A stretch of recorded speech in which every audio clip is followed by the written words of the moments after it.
রাবণের স্ত্রী মন্দোদরী কে ছিলেন? মন্দোদরী রামায়ণে উল্লেখিত একজন মহিষী নারী। তিনি ছিলেন রাবণের স্ত্রী, কিন্তু তার অপর আরেকটা পরিচয় রয়েছে।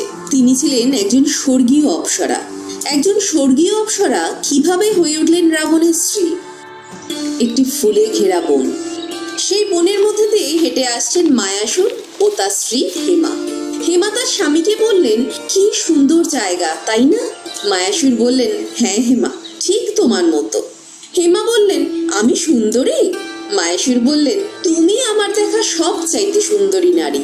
হেমা হাসলেন তার স্বামীর কথা শুনে। তিনি এগিয়ে গেলেন একটি ঝর্ণার দিকে। তারপরে তিনি সেই ঝর্ণার জলে নামলেন স্নান করতে। মায়াসুরও সেখানে যান স্নান করতে, কিন্তু তিনি হেমাকে দেখে বুঝতে পারেন যে তার মন ভালো নেই। তিনি তার স্ত্রীর সামনে গিয়ে তাকে জড়িয়ে ধরলেন। হেমা নিজেকে সামলাতে না পেরে কাঁদতে কাঁদতে বললেন, আমি সুন্দরী? কিভাবে? একজন নারীর সৌন্দর্য তো তার মাতৃত্বে, আর আমি? হেমাকে থামিয়ে দিয়ে মায়াসুর বলেন, আমি কি কখনো তোমায় কিছু বলেছি? হেমা বলেন, আপনি অত্যন্ত ভালো, তাই হয়তো কিছু বলেননি। মায়াসুর বলেন, তোমার গুরুত্ব আমার কাছে ঠিক কতটা সে কথা আমি ছাড়া আর কেউ জানে না। আমি তোমায় ভালোবাসি হেমা। হেমা শক্ত করে জড়িয়ে ধরেন তার স্বামীকে। মায়াসুর তার মাথায় হাত বুলিয়ে দিতে দিতে বলেন, তুমি গর্ভবতী হলেও আমার স্ত্রী, তুমি গর্ভবতী না হলেও আমারই স্ত্রী। কেউ কোনোদিনও তোমায় আমার থেকে ছিনিয়ে নেবে না হেমা। তুমি কেন বুঝতে পারছো না এই কথা? হেমা বলেন, শুনুন না। মায়াসুর বলেন, বলো। হেমা বলেন, সেই ঋষি যে বললেন আমাদের তপস্যা করতে, কিন্তু তারপরেও যদি আমাদের কোনো সন্তান। হেমা কাঁদতে কাঁদতে বললেন, আমি বাঁচতে পারবো না। মায়াসুর বললেন, ঠিক আছে, তাহলে তোমার আগে যেন আমার মৃত্যু হয়। হেমা হাত দিয়ে মায়াসুরের ঠোঁট চেপে ধরেন। তিনি তার স্বামীকে বলেন, এসব আপনি কি বলছেন?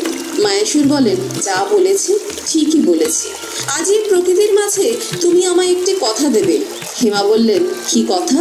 হেমার হাত ধরে মায়াসুর বলেন, যদি তপস্যার পরে আমাদের সন্তান হয় তাহলে ভালো, কিন্তু যদি না হয় তাহলে তুমি আর এভাবে মন খারাপ করবে না, আর কোনোদিনও এই ধরনের কোনো কথা বলবে না।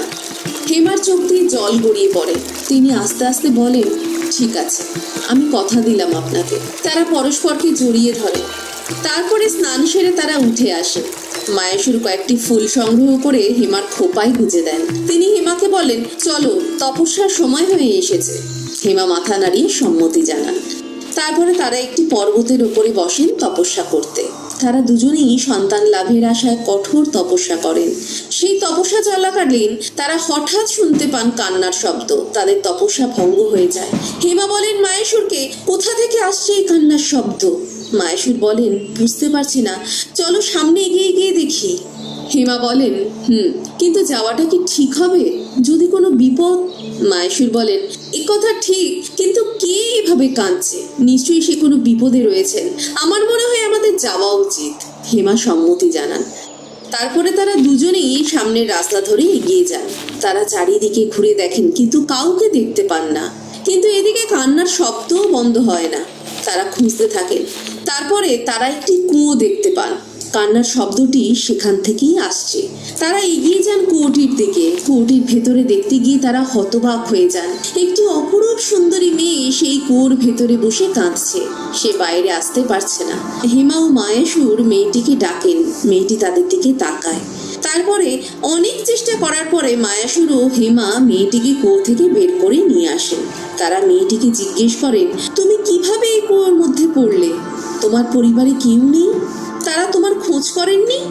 মেয়েটির চোখ দিয়ে জল গড়িয়ে পড়ে। মেয়েটি পুরো ঘটনা বলেন হেমা ও মায়াসুরকে। এক অতি মনোরম দিন। সেদিন মহাদেব কৈলাস পর্বতে বসে ধ্যান করছিলেন, আর অপরদিকে এক স্বর্গীয় অপ্সরা মথুরা এক সুন্দর বাগানের মধ্যে দিয়ে হেঁটে আসছেন। তার শরীর জুড়ে ফুলের অলংকার। তিনি সেই বাগান থেকে ফুল সংগ্রহ করতে করতে হেঁটে আসছেন। তিনি ঠিক করেন যে তিনি মহাদেবের সাথে দেখা করবেন। তারপরে তিনি কৈলাসে গিয়ে উপস্থিত হন। তিনি মহাদেবের সামনে গিয়ে দাঁড়ান, কিন্তু মহাদেব তাকে লক্ষ্যই করেন না। তিনি মহাদেবের সামনে গিয়ে বসেন। তিনি তার হাতে থাকা ফুল নিবেদন করেন মহাদেবের চরণে, কিন্তু তবুও মহাদেবের ধ্যান ভগ্ন হয় না। তারপরে মথুরা গিয়ে বসেন মহাদেবের সামনে। তিনি এক দৃষ্টিতে তাকিয়ে থাকেন মহাদেবের দিকে, কিন্তু মহাদেব তবু চোখ খোলেন না। তারপরে হঠাৎ মহাদেব শুনতে পান এক নূপুরের শব্দ। কেউ যেন এগিয়ে আসছেন মহাদেবের দিকে। এই নূপুরের শব্দ মহাদেবের চেনা। তিনি চোখ খুলতে না খুলতেই হতবাক হয়ে যান। তিনি উঠে দাঁড়ান। তার সামনে দাঁড়িয়ে রয়েছেন মা পার্বতী। তিনি কাঁদছেন। মা পার্বতীর চোখ দিয়ে জল গড়িয়ে পড়ছে। মহাদেব তার দিকে তাকিয়ে দেখেন তার পাশে বসে রয়েছে সেই সুন্দরী অপ্সরা মথুরা। মা পার্বতী কাঁদতে কাঁদতে মহাদেবকে বললেন, ছি দেবাদিদেব, আপনি কি করে করতে পারলেন এমন কাজ? মহাদেব পার্বতীকে জড়িয়ে ধরে বললেন, তুমি কাঁদছো কেন? পার্বতী নিজেকে সরিয়ে নিয়ে বললেন, আপনি আমার অবর্তমানে এই নারীর সাথে? ছি। মথুরার দিকে তাকান মহাদেব। এদিকে পার্বতীর চোখ দিয়ে জল গড়িয়ে পড়তে থাকে। মহাদেব বললেন, পার্বতী, তুমি শোনো আমার কথা। আমি যে ধ্যানে মগ্ন ছিলাম, তুমিও তো আমার ধ্যান ভগ্ন করলে। পার্বতী অভিমান করে বললেন, ও তাই বুঝি? আপনি সত্যি কিছু বুঝতে পারেননি? মহাদেব বললেন, না, তোমার নূপুরের শব্দেই আমার ধ্যান ভগ্ন হয়েছে।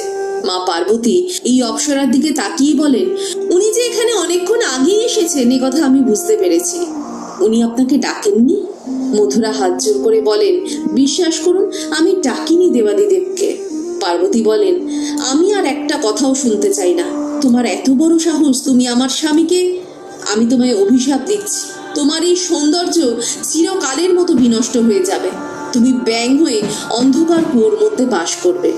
মথুরা কাঁদতে কাঁদতে বলেন, আমায় ক্ষমা করে দিন। আমি কি কোনোদিনও আমার নিজের রূপ ফিরে পাবো না?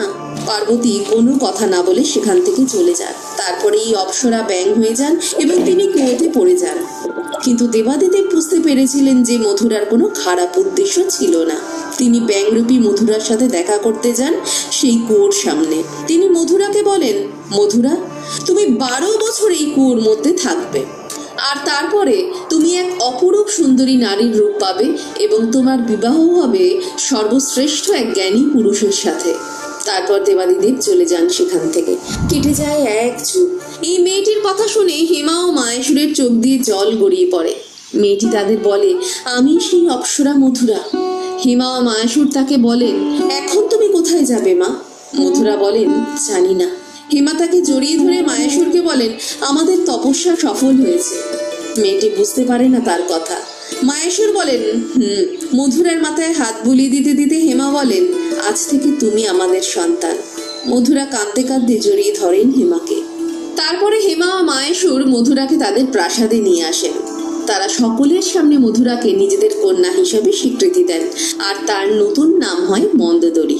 পরবর্তীকালে মন্দোদরীর সাথে বিবাহ হয় রাবণের, যিনি ছিলেন সর্বশ্রেষ্ঠ জ্ঞানী ব্যক্তি।